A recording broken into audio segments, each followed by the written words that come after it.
আসসালামু আলাইকুম বন্ধুরা, সবাইকে স্বাগতম আমার রান্নাঘরে। নতুন আরেকটা রেসিপি নিয়ে আপনাদের কাছে চলে আসলাম। আজকে আপনাদের জন্য নিয়ে আসলাম রসে টইটম্বুর মালপোয়া রেসিপি। এই মালপোয়া দেখতে যেমন অসাধারণ, খেতে অসম্ভব মজাদার।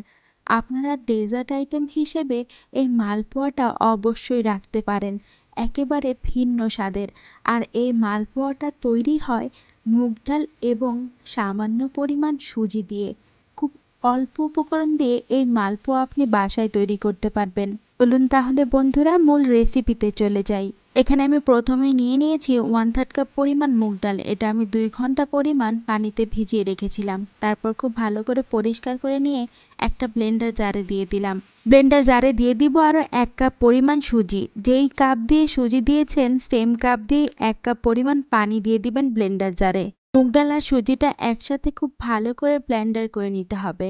এরপর একটা বাটিতে ঢেলে নিলাম। আপনারা দেখতেই পাচ্ছেন আমার কি স্মুথ একটা ব্যাটার হয়েছে। এখন এখানে দিয়ে দিব সামান্য পরিমাণে বেকিং পাউডার, অল্প একটু লবণ, আরও এখানে দিয়ে দিব 2 টেবিল চামচ পরিমাণ গুঁড়া দুধ। এরপর সমস্ত মিশ্রণটা খুব ভালো করে মিশিয়ে নিব। কিছুক্ষণ সময় নিয়ে মিশ্রণটা খুব ভালো করে মিশিয়ে নিতে হবে। আমি খুব ভালো করে মিশ্রণটা মিশিয়ে নিয়েছি। এখন চুলায় একটা প্যান বসিয়ে ডুবো তেলে মালপোয়াগুলো ভেজে নিব। আর চুলার ফ্লেমটা মিডিয়াম ফ্লেমে রাখবেন। আমি একটা গর্ত চামচ নিয়ে নিয়েছি। ওই চামচের 1 চামচ করে ব্যাটার আমি প্যানে দিয়ে দিচ্ছি। এতে করে সমস্ত মালপোয়ার সাইজগুলো একই রকম হবে। প্যানের মধ্যে ব্যাটারটা দেওয়ার পরে দেখতে পারবেন আস্তে আস্তে ফুলে উঠছে। ওই পর্যায়ে মালপোয়ার উপরে আস্তে আস্তে করে তেল ছিটিয়ে দিবেন। এতে করে মালপোয়াগুলো ফুলে একেবারে টইটম্বুর হয়ে যাবে। খুব আলতো হাতে এখন মালপোয়াগুলো ভেজে নিব। মালপোয়াগুলো ভাজতে ভাজতে যখন এরকম গোল্ডেন কালার হয়ে যাবে তখন মালপোয়াগুলো উঠিয়ে নেবেন। এর চেয়ে বেশি ভাজতে যাবেন না।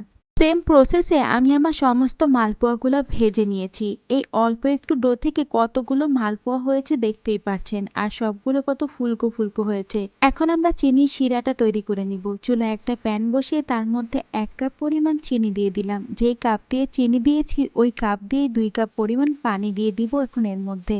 চিনির শিরাটা বেশিক্ষণ জাল দিতে হবে না। এখন এখানে দিয়ে দিব 3টা এলাচ। এলাচ অবশ্যই ফাটিয়ে দিবেন।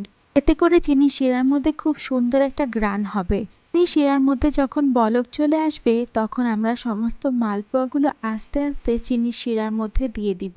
সমস্ত মালপোয়াগুলা চিনির শিরার মধ্যে দিয়ে আলতো করে নেড়ে চেড়ে দিতে হবে। এরপর এরকম করে আমরা কিছুক্ষণ রান্না করে নিব। চুলার ফ্লেমটা মিডিয়ামে রেখে ঢাকনা দিয়ে 5 মিনিট রান্না করতে হবে। 5 মিনিট ঢাকনা দিয়ে রান্না করার পর ঢাকনা খুলে দেখতে পারবেন মালপোয়াগুলো একেবারে রসের মধ্যে ডুবে গেছে। মালপোয়াগুলো আস্তে আস্তে এর মধ্যে রস ঢুকিয়ে একেবারে টইটম্বুর হয়ে যাচ্ছে। এ পর্যায়ে চুলাটা আমাদেরকে বন্ধ করে দিতে হবে। চুলা থেকে নামানোর পর যখন একটু ঠান্ডা হয়েছে তখন আমি মালপোয়াগুলো ফ্রিজে রেখে দিয়েছিলাম। দেখতেই পাচ্ছেন আমার মালপোয়াগুলো এখন রস চুষে নিয়ে একেবারে ডাবল হয়ে গেছে।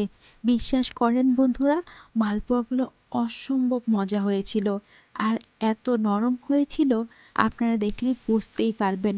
মালপোয়াগুলো দেখুন কি সুন্দর ডাবল হয়ে গেছে। এই রেসিপিটা অবশ্যই একবার বাসায় ট্রাই করে আমাকে কমেন্টস করে জানাবেন আজকের এই রেসিপিটা আপনাদের কাছে কেমন লাগলো। যারা এতক্ষণ ধরে আমার সাথে ছিলেন তাদেরকে অসংখ্য ধন্যবাদ। যারা ইউটিউব থেকে আমার ভিডিওটা দেখছেন তারা দয়া করে আমার চ্যানেলটি সাবস্ক্রাইব করে বন্ধু হয়ে পাশে থাকবেন। আর যারা ফেসবুক পেজ থেকে দেখছেন তারা পেজটি ফলো দিয়ে পাশে থাকবেন। আজকের এই রেসিপিটা ভালো লাগলে বেশি বেশি করে শেয়ার করে দিবেন।